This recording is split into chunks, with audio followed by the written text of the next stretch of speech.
I never thought I'd be the kind of person who notices when someone flexes their bicep. Like, who does that? Who pays attention to that level of detail about another guy's arm?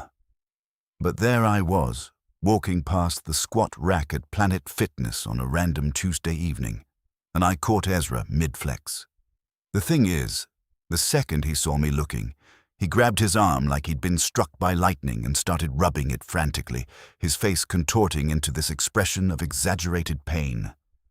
"Oh, a cramp," he mouthed at me, shaking his head like he was really suffering. "Sure, Ezra." Sure it was.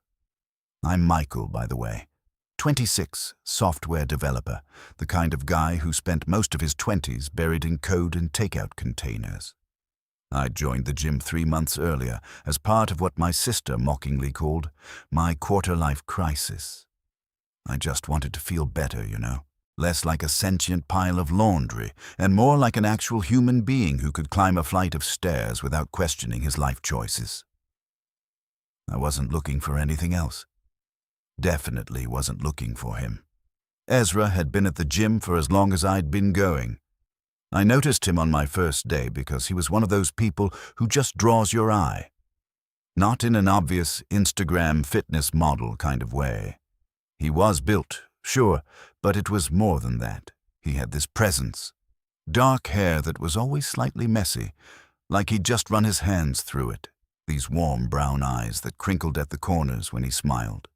And he smiled a lot at everyone, which should have made it less special when he smiled at me. But somehow it didn't. We'd done that thing people do at the gym where you exist in parallel universes. We'd nod at each other, do that weird half-wave thing. Occasionally, we'd be waiting for the same equipment and do the awkward dance of who goes first. He always let me go first, always, every single time. I'd say thanks, he'd say no problem, and that would be it. Ships passing in the night, except the ships were 2 guys in athletic shorts, surrounded by the smell of disinfectant and desperation. The flexing incident changed things, though. After that, I couldn't stop noticing him.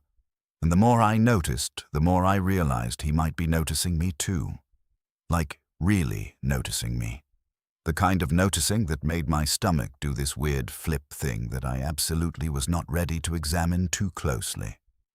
A week after the cramp that definitely wasn't a cramp, I was struggling with the bench press. I'd loaded slightly too much weight because apparently I have the self-awareness of a goldfish, and I was stuck halfway through a rep, the bar hovering above my chest like a judgment from the universe. I was about to do the walk of shame and roll it down my body when suddenly the weight lifted. Ezra was standing above me, helping guide the bar back to the rack, his face upside down from my perspective. "You good?" he asked, and I could see he was trying not to laugh. "Yeah," I gasped, sitting up. "Just testing my limits. Found them. They're lower than I thought."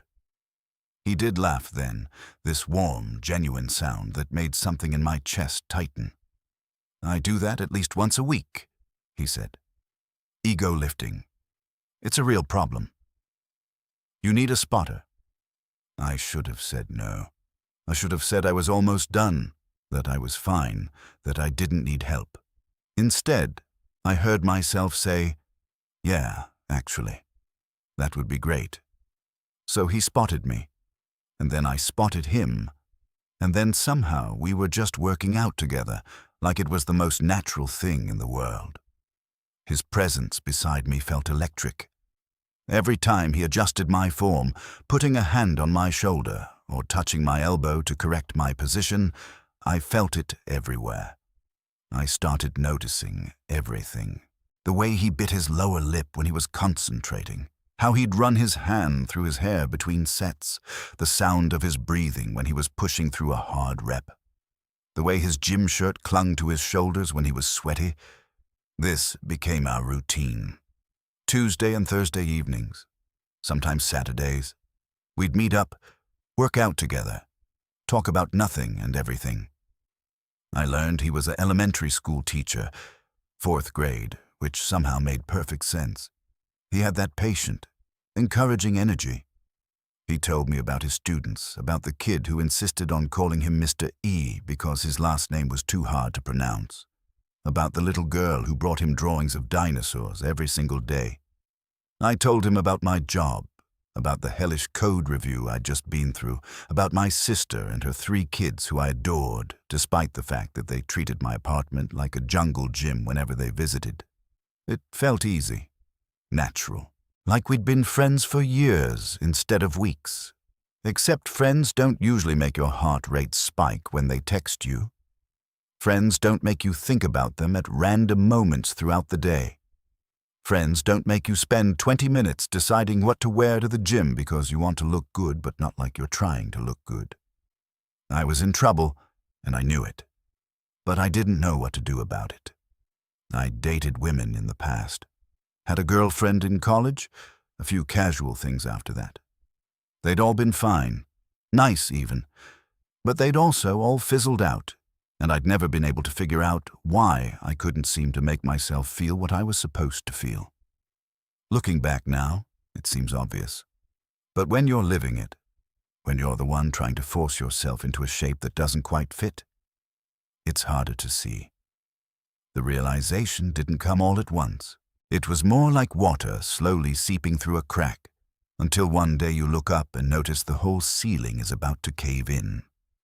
I'd be lying in bed at night, supposedly falling asleep, but actually replaying every conversation Ezra and I had that day, analyzing every smile, every laugh, every casual touch.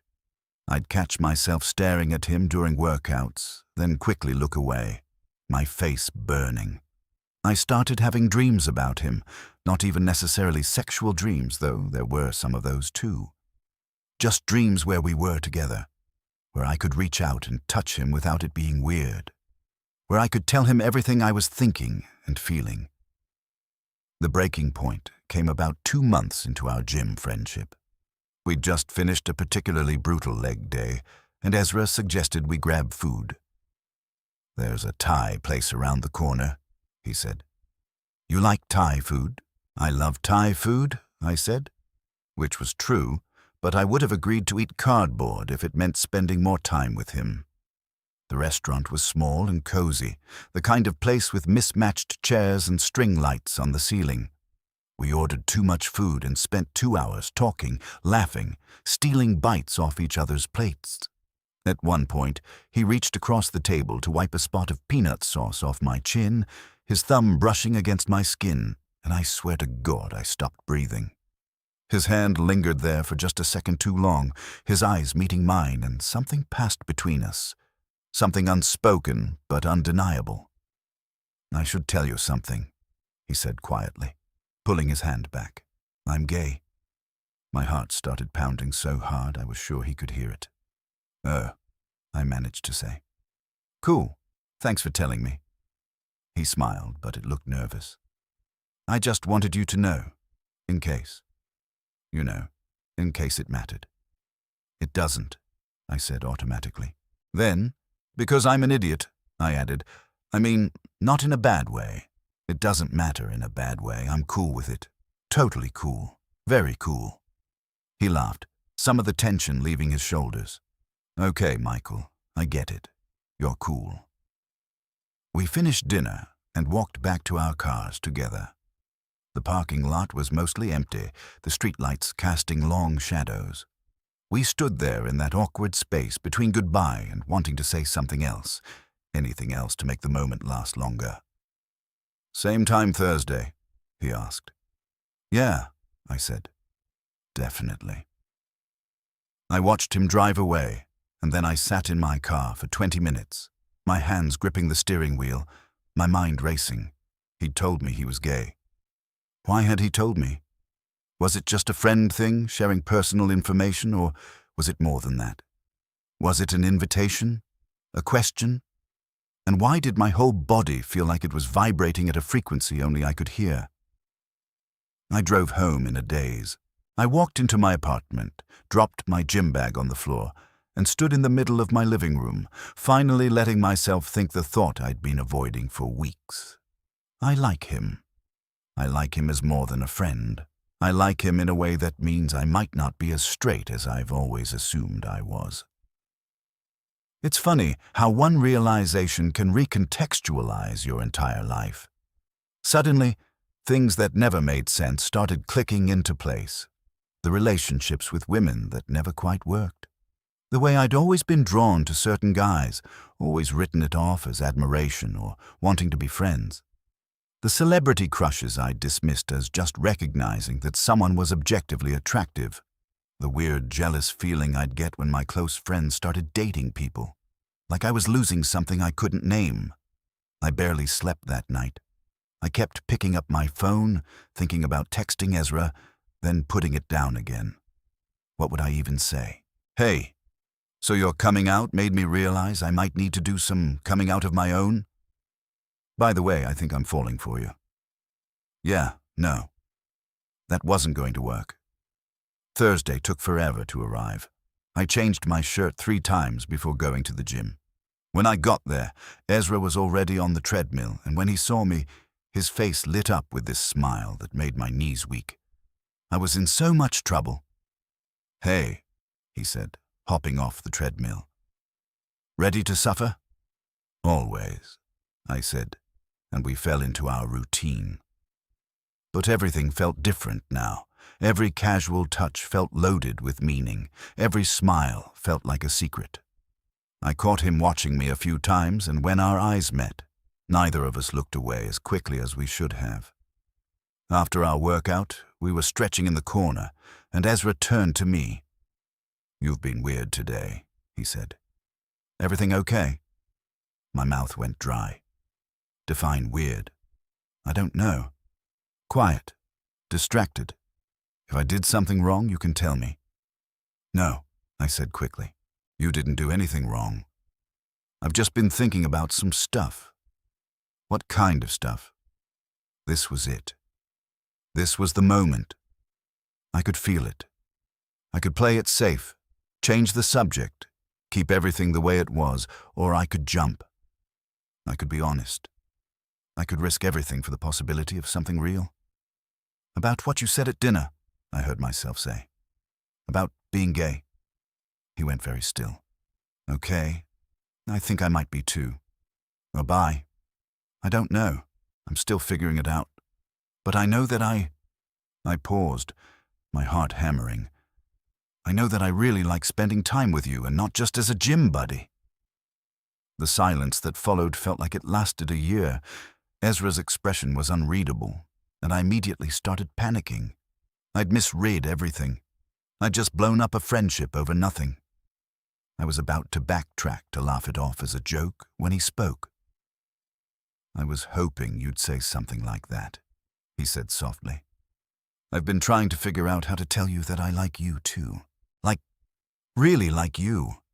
But I didn't want to make you uncomfortable or pressure you or assume anything about your sexuality. You like me, I repeated stupidly. Michael, I've liked you since the first time you asked if you could work in on the leg press, and then immediately struggled with the weight I'd set and were too proud to admit it. You're terrible at hiding your emotions. It's actually kind of adorable. I laughed, feeling giddy and terrified, and more alive than I'd felt in years. So, what do we do now? Well, he said, stepping closer, we could start by going on an actual date, not just accidentally eating dinner together, a real intentional date where we both know what it is. I'd like that, I said. He reached out and took my hand, lacing his fingers through mine, and it felt like the most natural thing in the world. How about Saturday? There's this art exhibit downtown I've been wanting to check out. I don't know anything about art, I admitted. Good, he said, grinning. Then I can pretend to know things and impress you. We stood there in the gym, holding hands, smiling at each other like idiots, and I felt something settle into place inside me. Like a puzzle piece I didn't know was missing, finally clicking home. Our first official date was perfect in that imperfect, real-life kind of way. The art exhibit was interesting, though I spent more time watching Ezra's face as he looked at the paintings than I did actually looking at the art. We got coffee after and talked for hours, the conversation flowing as easily as it always did, but now with this new layer of intimacy, of possibility. When he walked me to my car, he kissed me. Just a soft, brief press of lips, but it felt like fireworks were going off in my chest. "Is this okay?" he asked, pulling back slightly. "Yeah," I said, my voice rough. "Very okay." Over the next few weeks, we fell into a new rhythm. We still worked out together, but now we also did normal couple things. Movie nights at his place, where his cat, a massive orange tabby named Butterscotch, would inevitably end up sleeping on my lap. Cooking dinner together in my tiny kitchen, which usually resulted in more kissing than actual cooking. Long walks through the park, holding hands, talking about everything and nothing. I was learning him. Learning that he was a morning person who woke up disgustingly cheerful, while I was a zombie until my second cup of coffee. Learning that he had a terrible sense of direction and would get lost in a paper bag. Learning that he cried at movies, even the ones that weren't supposed to be sad. Learning that he was patient and kind and funny, and that being with him felt like coming home to a place I didn't know I'd been searching for. I came out to my sister first. We were at her house, watching her kids play in the backyard, and I just blurted it out. "I'm dating someone, a guy. His name is Ezra." She looked at me for a long moment, then smiled. "Okay, cool. When do I get to meet him?" "That's it?" I asked. "That's your reaction?" "Michael," she said, laughing, "I've known you your whole life. I've been waiting for you to figure this out for years. I'm just glad you finally did." Telling my parents was harder, not because they were unsupportive, but because it meant making something real, official. But they surprised me too. My mom cried, but happy tears. My dad gave me a hug and said he just wanted me to be happy. They both wanted to meet Ezra, which was terrifying but also kind of wonderful. The night I introduced Ezra to my family, I was a nervous wreck. He squeezed my hand in the car before we went in. "It's going to be fine," he said. "They're going to love me. I'm very lovable." He was right. My sister interrogated him like a detective, but she was smiling the whole time. My mom fed him approximately 17 different dishes.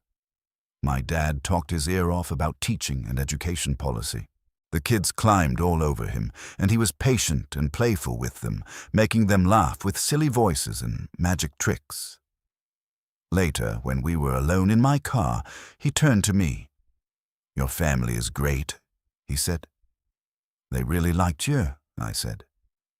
My sister texted me 3 times during dinner to tell me not to screw this up. He laughed, no pressure or anything. I looked at him, this man who had somehow become the center of my world in just a few months, and I felt overwhelmed with emotion.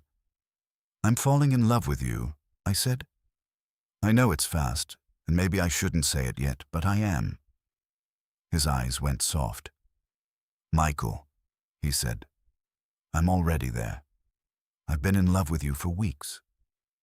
We kissed in the parking lot of my sister's house, and I felt like everything in my life had been leading to this moment. All the confusion, all the false starts, all the years of not quite fitting. It had all been worth it to end up here, with him. It hasn't all been easy. Coming out is a process, not a single event. There were awkward conversations and surprised reactions. There were moments of doubt, times when I questioned everything. There were days when the weight of other people's expectations felt crushing.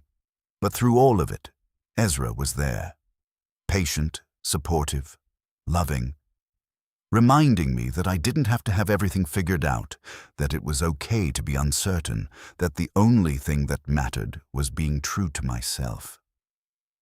We've been together for almost a year now.